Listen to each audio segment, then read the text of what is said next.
እንዴት ከረማችሁ? እንዴት አደራችሁ?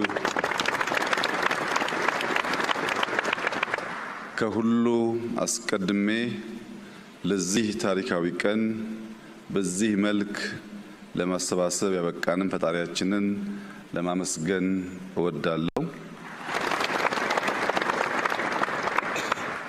ክቡር ቺፍ ኦሉሴጉን ኦባሳንጆ የቀድሞ የናይጄሪያ ፕሬዝዳንት የአፍሪካ የሰላም አባት በመካከላችን ስለሚገኙ ጥሪያችንና አክብሮት ስለተገኙልን ከፍ ያለ ምስጋና እንዳቀርብ ይፈቀድልኝ። የቀድሞ የኢፌዴሪ ፕሬዝዳንት ክቡር ዶክተር ሙላቱ ተሾመ፣ የሕዝብ ተወካዮች ምክር ቤት አፈ ጉባኤ ክቡር ታገሰ ጫፎ፣ የፌዴሬሽን ምክር ቤት አፈ ጉባኤ ክቡር አገኘው ተሻገር፣ ምክትል ጠቅላይ ሚኒስትር ተመስገን ጥሩነህ፣ ክቡር የጠቅላይ ፍርድ ቤት ፕሬዝዳንት ቴዎድሮስ ምህረት፣ የፓርቲያችን ምክትል ፕሬዝዳንት አደን ፋራህ፣ የኢጋድ ዋና ጸሐፊ ዶክተር ወርቅነህ ገበየሁ፣ የኢትዮጵያ ጠቅላይ ኢታማዦር ሹም ፊልድ ማርሻል ብርሃኑ ጁላ፣ ከሁሉ በላይ የዚህ መሰባሰብ ዋነኛ ባለቤት የሆኑት ኮሚሽነሮች በተለይም ፕሮፌሰር መስፍን አርአያ ዋና ኮሚሽነር ይህንን ታላቅ ኃላፊነት ይህንን ብዙ ድምጾች ያሉበት አድካሚ ስራ በነፃ በርካቶቹ በማምሻ እድሜያቸው ሀገራቸውን በቅንነት በማገልገል ለልጆቻቸው መሰረት ለመጣል የወሰኑ 11ዱም ኮሚሽነሮች በተለይም አባታችን ዘገየ አስፋው በዚህ ሂደት ውስጥ ለነበራቸው ሚና ያለኝን ታላቅ አክብሮት በዚሁ መግለጽ እወዳለሁ። የሃይማኖት አባቶች፣ የሀገር ሽማግሌዎች፣ አባገዳዎች፣ ሀደ ስንቄዎች ከምስራቅ፣ ከምዕራብ፣ ከደቡብ፣ ከሰሜን የኢትዮጵያን ሕዝብ ወክላችሁ በዚህ ስፍራ የተገኛችሁ የምትወያዩ አካላት፣ በውጭ የሚገኙ ኢትዮጵያውያንን በመወከል የተሰየማችሁ የዲያስፖራ አባላት፣ ከዚህ አዳራሽ ውጪ በመላው ሀገሪቱ የምትከታተሉ የኢትዮጵያ ዜጎች በሙሉ ይህ ጉባኤ በቀላሉ የማይደገም በኢትዮጵያ ዘመናዊ ታሪክ በስፋቱ ባካሄዱ በወሰደው ጊዜና ምናልባትም በሚያስገኘው ውጤት በእጅጉኑ የገዘፈ ዓላማ ያለው የገዘፈ ተግባር የሚፈጽም ለአፍሪካ በብዙ ምሳሌ የሚሆን የውይይት፣ የምክክር፣ የንግግር ሁሉን አቀፍ መድረክ ነውና በዚህ መድረክ ላይ ተገኝቼ የኢትዮጵያን መንግስት አቋምና መልእክት እንዳስተላልፍ እድል ስለሰጣችሁኝ የከበረ ምስጋና ላቀርብ እወዳለሁ። ክቡራትና ክቡራን፣ አንዳንድ አጋጣሚዎች ከታሪክ ብዕርና ብራና ፊት ያቆሟችኋል። ከታሪክ ብዕርና ብራና ፊት መቆም ብቻ ሳይሆን ያሻችሁን የፍቃዳችሁን መጽሐፍ እንድትችሉ ብዕርና ብራና ያቀብሏችኋል። ይህ ዛሬ የምንገኝበት መድረክ ልባም ለሆኑ ሰዎች የታሪክን፣ የአጋጣሚን፣ የእድልን ጠቃሚነት ማዝለቅ ለፈለጉ ሰዎች በዚያ ብዕር በዚያ ብራና ላይ ሀገርን የሚታደግ የሚጠቅም የሚገነባ ለዘመናት የሚታወስ ታሪክ ለመጻፍ እድል የሚሰጥ ነው። ይህንን የማይጠቀሙ እድል ደጋግሞ እንደማይገኝም አይገነዘቡ ታሪክ ብራናና ብዕር ቢያቀብላቸውም ሀገር ከሚጠቅም ይልቅ የሚጎዳ ከሚገነባ ይልቅ የሚያፈርስ ከሚያበለጽግ ይልቅ የሚያደህይ ከሚያሰፋ ይልቅ የሚያጠብ ታሪክ ጽፈው ያልፋሉ። ያ ታሪክ ዛሬ በእኛ እንዳይደገም ከፍተኛ ኃላፊነት ስሜት ተሰምቶን በታላቅ አክብሮት ልንከውነው የሚገባ እኛ እና ከኛ በፊት የነበሩ ሰዎች ያጧቸውን ሊያሳኳቸው ሲገባ ያልቻላቸውን ጉዳዮች ዳግም ልጆቻችን እንዳያጡ በታላቅ ኃላፊነት እንድትሰሩ ደግሜ በትህትና ልጠይቃችሁ እወዳለሁ። ዊሊያም ሼክስፒር ከሰራቸው በርካታ ስራዎች መካከል ባንዱ በሰው ልጆች ሕይወት ውስጥ ማዕበል አለ። ያንን ማዕበል ትክክለኛውን ጊዜ አውቆ የሚጠቀምበት ግለሰብ የሚጠቀምበት ቡድን ካለ ከጎርፉ ዳግም ወደማይገኝ እድል ሊያወጣው ይችላል ይላል። መከራ ሁሉ መከራ ብቻ ሳይሆን በውስጡ እድል አለው ማለቱ ነው። ችግር ሁሉ ችግር ብቻ ሳይሆን በውስጡ መፍትሄ ያለው ማለት ነው። ኢትዮጵያ ውስጥ በርከት ያሉ ችግሮች አሳልፈናል። በርከት ያሉ ያልተገቡ መከራዎች አሳልፈናል።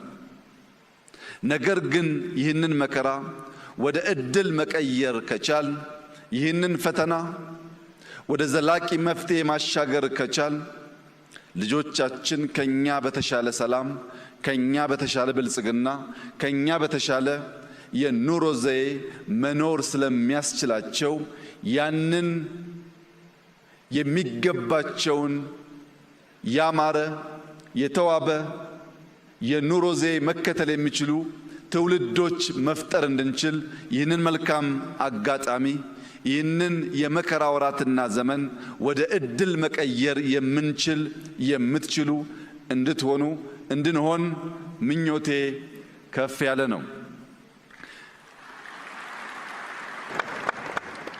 የወታደራዊ ጠበብቱ ሰንዙ እድሎች የሚበዙለት እድሎች የሚበራከቱት በሚጠቀምባቸው ሰው ልክ ነው ይላል። አንዳንድ እድል ይገኝና መጠቀም የሚሳነን ከሆነ ዳግም ያንን እድል ማግኘት አስቸጋሪ ይሆናል። እድል ሲገኝ በቅጡ እድል በኃላፊነት ስሜት እድል ሲገኝ በመሰጠት የምንጠቀምበት ከሆነ እድል ደጋግሞ ወደኛ ይመጣል። ለምሳሌ ባለፉት ጥቂት ዓመታት የተገኘውን እድል የተገኘችውን አጋጣሚ ሁሉ በመጠቀም የኢትዮጵያን የፖለቲካ የኢኮኖሚ ወታደራዊ ሪፎርም ለማካሄድ ኢትዮጵያን ለማበልጸግ ኢትዮጵያን በታሪኳ ልክ ለማቆም ባደረግነው ጥረት ውስጥ እድለኞች ነበርንና እድል መጠቀም እንችላለንና ቢያንስ በቅርቡ በአዲስ አበባ ከተማ በነበራችሁ ቆይታ እንዳያችሁት ያን የቆሸሸ ከተማ አዲስ መልክ እንዲይዝ ማድረግ ችለናል።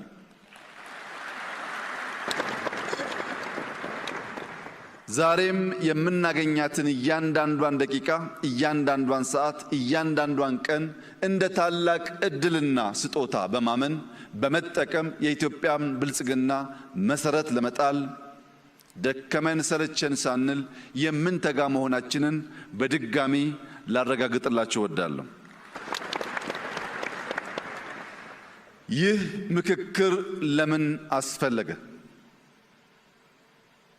ይህ ምክክር ከተለመደው ጥቂት ሰዎች ተሰብስበው ተመካክረው ከሚወስኑት አቅጣጫ በተለየ መንገድ በመቶ ሺዎች በሁሉም አቅጣጫ ሴቶችና ወንዶች የኢትዮጵያ ልጆች በሀገር ውስጥና ከሀገር ውጭ ያሉ ዜጎች መክረው 4 ዓመት ሙሉ የፈጀ አድካሚ ጉዞ ለምን ማድረግ አስፈለገ? ሁላችሁም እንደምታውቁት ኢትዮጵያ እጅግ ታሪክ ጠገብ ጥንታዊት ሀገር ናት። በንግግሮች፣ በጽሁፎች፣ በሚታዩ በሚጨበጡ ቅርሶች ከዚያም ባሻገር የሰው ልጅ መገኛ በመሆኗ ሳይንሳዊ በሆነ መንገድ ባሉ ማረጋገጫዎች ሁሉ ጥንታዊነቷ አሌ የማይባል የማያከራክር እውነት ነው። ነገር ግን በዚህ ታሪካችን ውስጥ አንድ ስብራት አለ፣ አንድ ስንክሳር አለ፣ አንድ ውድቀት አለ። ያም በኃይለ ቃል ጀምሮ በኃይል እርምጃ መደምደም ነው። ፖለቲካችን በኃይለ ቃል ይጀምራል፣ በኃይል እርምጃ ይደመደማል። ይህንን ስብራት ለአንዴና ለመጨረሻ ጊዜ ማቆም ያስፈልጋል። የኢትዮጵያን ታሪክ ወደ ኋላ መለስ ብለን ከኢፋት እስከ ግቤ፣ ከወላይታ እስከ ከፋ፣ ከወሎ እስከ ሸዋ፣ ከላስታ እስከ ትግራይ፣ ከአፋር እስከ ሶማሌ የኢትዮጵያን ሱልጣኔቶች የኢትዮጵያን ስርወ መንግስት ብንፈትሽ በሁሉም ጊዜ የምናየው ስብራት በኃይለ ቃል ጀምሮ በኃይል መደምደም ነው። የኃይል እርምጃን የታሪካችን አካል ማድረግ ነው። ያንን ስብራት መቀየር ያስፈልጋል። በእርግጥ በውስጣችን ያሉ ችግሮች እኛው ጀምረን እኛው የምንጨርሳቸው ብቻ አይደሉም። የጠንባሮ አባቶች አንድ አባባል አላቸው። ከብት ሲገዛ የሌሉ አሞሮች ከብት ሲታረድ በአካባቢው ያንዣብባሉ ይላሉ። ከብት ስንገዛ ብር ያላዋጡ፣ ከብት ስንገዛ የትኛውን መግዛት እንዳለብን ለምርጫ ያላማከሩ አሞሮች፣ ጭልፊቶች ከብቱ ሲታረድ ግን ያንዣብባሉ።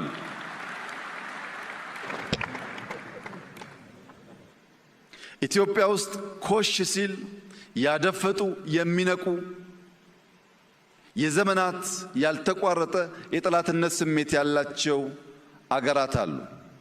የኢትዮጵያን ታሪክ ከጉንደት እስከ ጉራ፣ ከአድዋ እስከ ማይጮ፣ ከካራማራ እስከ ባድመ እያንዳንዱን ብትፈትሹት ስንገነባ ያደፈጡ፣ ስንጨቃጨቅ እድል ጊዜ ጠብቀው ጣልቃ ሽብልቅ እየገቡ መሻቶቻችን እንዳንከውን የሚያደርጉ ኃይሎች አሉ። በዚህ የሽብልቅ ጉዞ በእኛ ስንፍና በነሱ ጊዜን በመጠቀም የሽብልቅ ጉዞ የጥንቱን ታሪክ ብንተው በቅርቡ ቀይ ባህርን ያጣንበት አጋጣሚ የዚህ እኩይ ታሪካዊ ክስተት አንዱ መገለጫ ነው። ኢትዮጵያ ለሺህ ዘመናት ያስተዳደረችውን በባለቤትነት የያዘችውን ለራሷም ለከባቢውም መጠቀሚያ ያኖረችውን ቀይ ባህር ያልተመረጠ መንግስት፣ ያልተወያየ መንግስት በሸፍጥ ኢትዮጵያን የጂኦግራፊ እስረኛ እንዲያደርግ ያደረገበት ዋናው ምክንያት በውስጥ ያለን ስንፍና እንጂ የኢትዮጵያን መሻትና ጥቅም ማስቆም የሚችል ኃይል ስለነበረ ስላለ ስለሚኖር አይደለም። ሁልጊዜም ጥቅማችን አሳልፈን የምንሰጠው ስንገነባ ያልነበሩ፣ ስንሿኮት ስንጣላ የሚያንዣብቡ አሞሮች ስላሉ ነው። አሞራ ሲታረድ ይመጣል፣ ሲገነባ የለም። ህዳሴን ስንገነባ እኛ ጋር ያልነበሩ፣ ከተሞቻችን ሲያሸበርቁ እኛ ጋር ያልነበሩ፣ ልማት ስንጀምር እኛ ጋር ያልነበሩ፣ እርስ በርስ ስንጨቃጨቅ ግን ከየት መጡ ሳይባሉ ጥይት ሲያቀብሉ፣ ብር ሲያቀብሉ፣ በሚዲያ ፕሮፓጋንዳ ሲያደርጉ ይታያል። እጅግ የተከበረው የኢትዮጵያ ሕዝብ አንድ ነገር ልብ እንዲል እፈልጋለሁ። ምንም ጉዳይ በውስጥ ቢያከራክረን፣ ምንም ጉዳይ በውስጥ ቢያጨቃጭቀን እንዲህ ባለው መድረክ መነጋገር፣ መወያየት፣ መፍታት ስለምንችል ለሌሎች ኃይሎች ጥቅም የኢትዮጵያን መሻት፣ የኢትዮጵያን ብሔራዊ ፍላጎት አሳልፈን የምንሰጥ በታሪክ ውስጥ እንክርዳድ ሆነን የምንታይ ዜጎች ላለመሆን እያንዳንዳችን ጥረት ማድረግ ይኖርብናል። በኢትዮጵያ ሰማይ ላይ ለሚያንዣብቡ አሞሮች ያለኝ መልእክት ከብቱን መርጠን የምንገዛ እኛ ነን። የቅርጫውን ባለቤት የምንወስን እኛ ነን።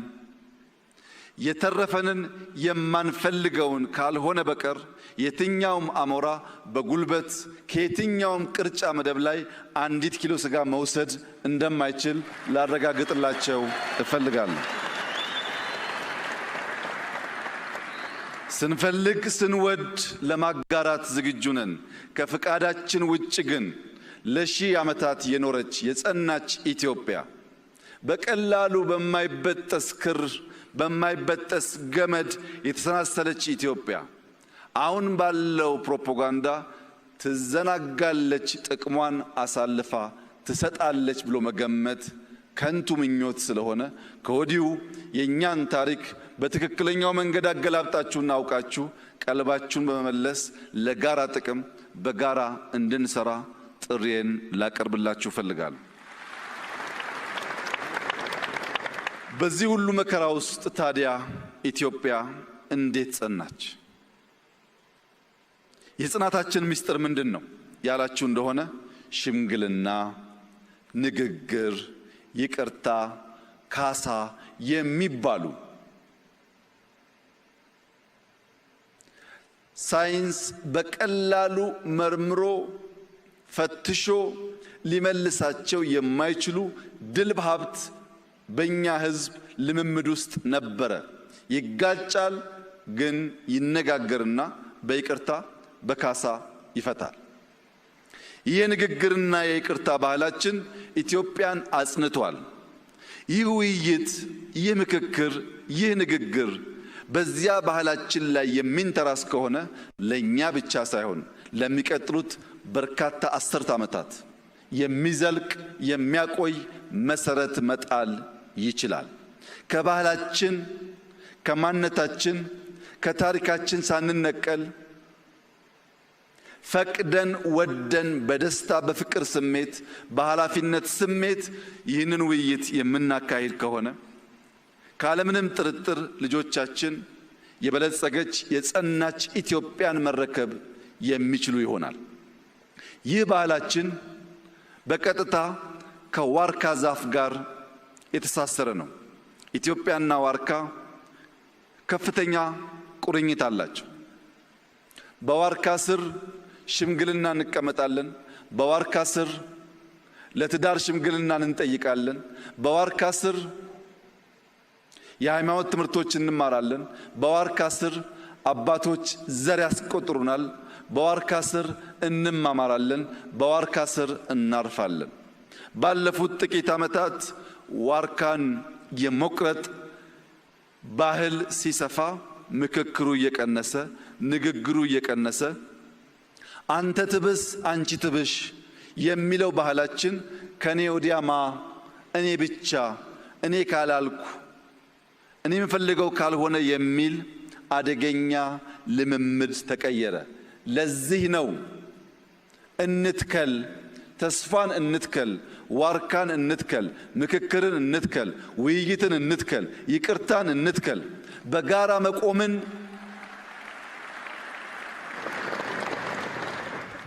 መቆምን እናጽና።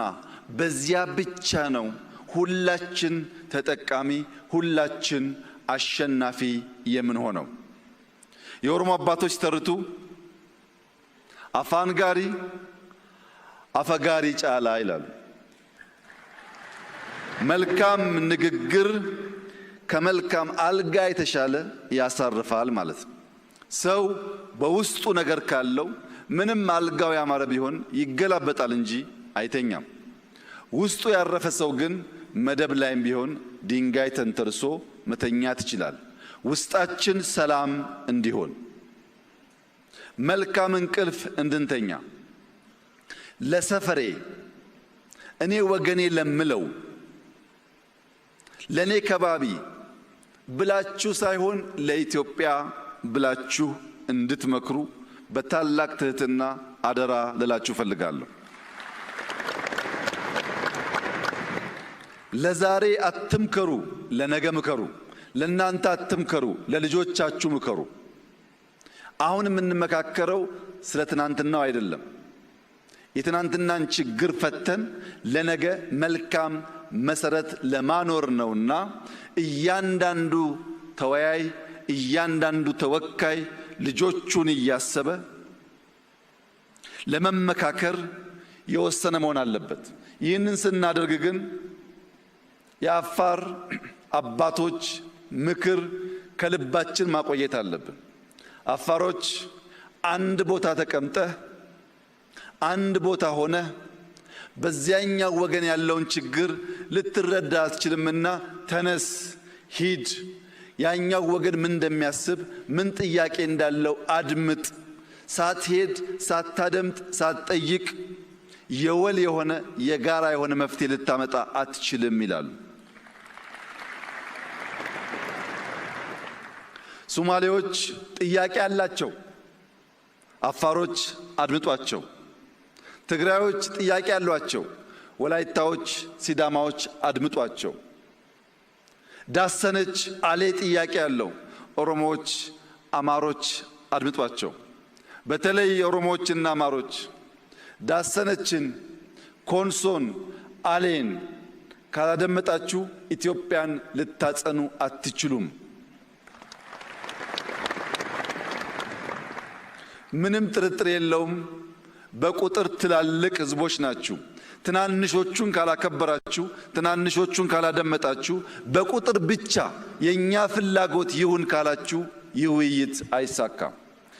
ይህ ውይይት የሚሳካው አሌ ጥያቄ ሲጠይቅ ጋሞ የማይጎዳ ከሆነ ያ ጥያቄ የማይጎዳው ከሆነ አሌም መቀበል አለበት። አሌ ጥያቄ ሲጠይቅ ጥያቄው ጎፋን የሚጎዳ ከሆነ ግን አሌ ጥያቄውን መሳብ አለበት። ማንም ሳይጎዳ በጋራ መጠቀም የምንችልባቸውን ጉዳዮች አንስተን ለኔ ሳይሆን ለኛ፣ ለሰፈሬ ሳይሆን ለኢትዮጵያ ማለት ከቻል ይህ ምክክር ፍሬያማ ይሆናል። የደከሙ ኮሚሽነሮች በማምሻ ዕድሜያቸው ለኢትዮጵያ ልፋታቸው ምንዳቸው የዚህ ውይይት ውጤት ይሆናል። እንደዚህ ያለው መድረክ ማዘጋጀት ባለመቻላችን ለረጅም ዘመናት ዋጋ የከፈሉ የሞቱ የቆሰሉ ኢትዮጵያውያንም ቢያንስ በአጸደ ገነት ሳሉ በሌላ ትውልድ በተሰራ ስራ እረፍት ሊያገኙ ስለሚችሉ ያለፉትን የደከሙትን የሚመጡትን እያሰብን አንተ ትብስ አንቺ ትብሽ ብለን ለኢትዮጵያ የበጃትን ውጤት እንድናመጣ በታላቅ ትህትና አደራ ልላችሁ ፈልጋለሁ። በትግራይ አንድ ትልቅ አባባል አለ። ምኽሪ ሓደ ትህት ምድሪ፣ ምኽሪ ክልተ ልዕሊ ምድሪ፣ ምኽሪ ሰለስተ ዘርኢ ምድሪ ይላል ትግራይ። የአንድ ሰው ምክር ከምድር በታች እንደተቀበረ ነገር ነው፣ ዋጋ የለውም። የሁለት ሰው ምክር ግን ከምድር በላይ ነው፣ ይታያል። የሶስት ሰው ምክር ግን ምርጥ ዘር ነው፣ ይበቅላል፣ ይለመልማል። በስታችሁ ምከሩ ይላሉ። ይህንን የትግራይ አባባልና ምክር ተቀብለን አሜሪካኖች 55 ሰው ጠርተው ለመቶ ዓመታት የሚቆይ ኮንስቲቱሽን የገነቡ ቢሆንም ትግራዮች ከአንድ ሰው የሁለት ሰው ከሁለት ሰው የሶስት ሰው ምክር ይሻላል ስለሚሉ 4000 ሰው ሰብስበናል። የአሜሪካ ኮንስቲቱሽን በ55 ሰው ቢሰራም ልባም ነበሩና ለምዕት ዓመታት የሚቆይ ስራ ሰርተዋል። የኛ 4000 ሰዎች ከነሱ በላይ ከነሱ በተሻለ ጊዜ ይበልጥ ልባም ሆነው ሁሉን ወገን መላው ኢትዮጵያን የሚሰበስብ ምክክር ቢያደርጉ በቀጣይ የሚኖረን ህገ መንግስት ከዚህ ቀደም እንደለመድነው የመጣ ሁሉ የሚቀደው ሳይሆን እኛ በ4000 ጀምረናል። በ10000 ምክክር ሳያደርግ አንድም ሰው መቀየር አይችልም ማለት ነው። እኛ 4 ዓመት ተመካክረናል። 8 ዓመት ሳይመካከር መቀየር አይችልም ማለት ነው። ስለዚህም ዛሬን ሳይሆን ነገ ዘልቆ የሚሄድ ለትውልድ የሚበጅ ምክክር፣ ውይይት እና ውጤት እንድናመጣ አንድ ቁልፍ መልእክት አለኝ። ያም ቀፎዋን የጣለች ንብ ማር አትሰጥም። ማር ለመስጠት በቀፎ ውስጥ መቆየት ያስፈልጋል። ይህ 4000 ስብስብ መልካም ነገር መስጠት የሚቻለው በዚህ ጉባኤ አዳራሽ ውስጥ ሐሳቡን ልቡን ሰብስቦ ሌላኛውን ወገን ማድመጥ ሲችል ነው እንጂ ማታ ማታ እየወጣ ፌስቡክ የሚያይ ከሆነ ማታ ማታ እየወጣ ምክር የሚያደምጥ ከሆነ ማታ ማታ እየወጣ ይህንን አውድ ያልተገነዘቡ ሰዎች መልእክት የሚጭኑበት ከሆነ ያንብ ማር አይሰጥም። ቀፎው እዚህ ነው ያለው። ልባችን እዚሁ ይሁን፣ አእምሯችን እዚሁ ይሁን። ልባችንና አእምሯችን እዚህ ቢሆንም አሜሪካ ያለውንም ደቡብ ኦሞ ያለውንም ባድመ ያለውንም ጋምቤላ ያለውንም ጎዴ ያለውንም አሳይታ ያለውንም የሚያስብ ግን መሆን አለበት። ውይይታችን ከዚህ አዳራሽ ተነስቶ እንደ ፀሐይ ወደ መላ ኢትዮጵያ የሚያበራ ከሆነ ለሁላችን ይፈይዳል። ሰዎች ብዙ ሐሳብ አላቸው፣ ብዙ መሻት አላቸው። ቅድም እንደተባለው ግን ምክክር፣ ውይይት ማድመጥ አይፈልጉም፣ ማዘዝ ይፈልጋሉ። ያን ላለፉት 100 ዓመታት አየነው። የልጅ ኢያሱን ዘመን ብታዩ፣ የአፄ ኃይለሥላሴን ዘመን ብታዩ፣ የደርግን ዘመን ብታዩ፣ የኢህአዴግን ዘመን ብታዩ በመላ ጊዜ ውስጥ ለመደማመጥ እንዲህ ያለውን መድረክ ለመፍጠር ባለመቻላችን ምክንያት ጥቂቶች እየወሰኑ ለረጅም ዘመን የሚጠቅመን ነገር ማቆየት ስላልቻሉ ይህ ጉባኤ በሰማይም በምድርም ታላቅ ኃላፊነት ያለበት የ130 ሚሊዮን ዜጎች የዛሬ የ200-300 ሚሊዮን ዜጎች የነገ ኃላፊነት ያለበት እድለኛ ስብስብ ነውና ይህንን የታሪክ ብዕርና ብራና ሳታባክኑ ለኢትዮጵያ መልካም ለአፍሪካ አስተማሪ የሆነ እጅግ የማይጠበቅ ሁላችን የሚሰበስብ ሰላም የሚያጸና ልማት የሚያመጣ ለእያንዳንዳችሁ እርካታን የሚያጎናጽፍ ለመላው ኢትዮጵያውያን እረፍት የሚሰጥ ውጤት እንድታመጡ በታላቅ ትህትና አደራ ልላችሁ ፈልጋለሁ። ኢትዮጵያ ትበለጽጋለች። ኢትዮጵያ ዛሬም እንደ ትናንቱ ለአፍሪካ ምሳሌ ትሆናለች። ኢትዮጵያ ማዕበል መከራ አይኑር አትልም። ማዕበል መከራን ወደ ዕድል ትቀይራለች። ኢትዮጵያ በዚህ ጉባኤ መሰረት ሰላማዊ የስልጣን ሽግግር ባህልን ታጸናለች። የጀመርናቸውን መልካም ዘሮች እንዘራለን፣ እንንከባከባለን፣ ዛፍ እናደርጋቸዋለን። ነገር ግን ከሚያፈሩት ፍሬ እኛ ሳንሆን ትውልድ እንዲጠቀም እናደርጋለን። ያሰብነው የጀመርነው እንዲከናወን የልባችንን አይቶ ከሚገባን በላይ የረዳን ፈጣሪያችን የተመሰገነ ይሁን። ኢትዮጵያ በልጆቿ ጥረት ታፍራና ተከብራ ለዘላለም ትኑር። ኢትዮጵያ በታማኝ የምክክር ተወካዮች ለትውልድ የሚበጅ የሚዘልቅ ሐሳብ እንድታመነጭ እያንዳንዱ የበኩል እንዲያደርግ ፈጣሪ እንዲያግዛችሁ ጸሎቴ ነው። ዛሬ የሃይማኖት አባትነት ሽታ ያላቸው ሀገራቸውን የሚወዱ የፖለቲካ የተደበቀ ዓላማ የሌላቸው በብሔር የተደበቀ ዓላማ የሌላቸው ምርጥ አባቶች ጸሎት አድርሰውልናል። እነዚህ አባቶች ዛሬ እዚህ ብቻ ሳይሆን ሲመለሱ በየአብያተ ክርስቲያኑ፣ በየቸርቹ፣ በየመስጂዱ፣ በተለያየ የእምነት ቦታ ከውጭ ያሉ ሰዎች እዚህ ይላሉ ሰዎች ልቦና፣ ማስተዋል፣ ፍቅር እንዲሰጣቸው በጸሎት በዱዓ እንድታስባቸው አደራላችሁ ፈልጋለሁ። በመጨረሻም ላለፉት 4 ዓመታት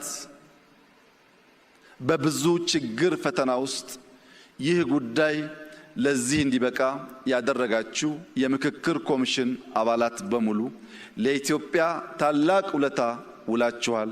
በጀግንነት በተሰጣችሁ ኃላፊነት ተፋልማችኋል። እንደወረደባችሁ ዱላ ቢሆን ባትገኙ ነበር፣ ተቋቁማችኋል። ለዚህ ሁሉ በጀግነት የተሞላ ተግባራችሁ የኢፌዴሪ መንግስት፣ የዛሬው የኢትዮጵያ ትውልድና የነገው ትውልድ ያመሰግናችኋል። ጊዜያችሁ ያማረ የሰመረ ለትውልድ የሚተርፍ ያድርግላችሁ። እጅግ አድርጌ አመሰግናለሁ።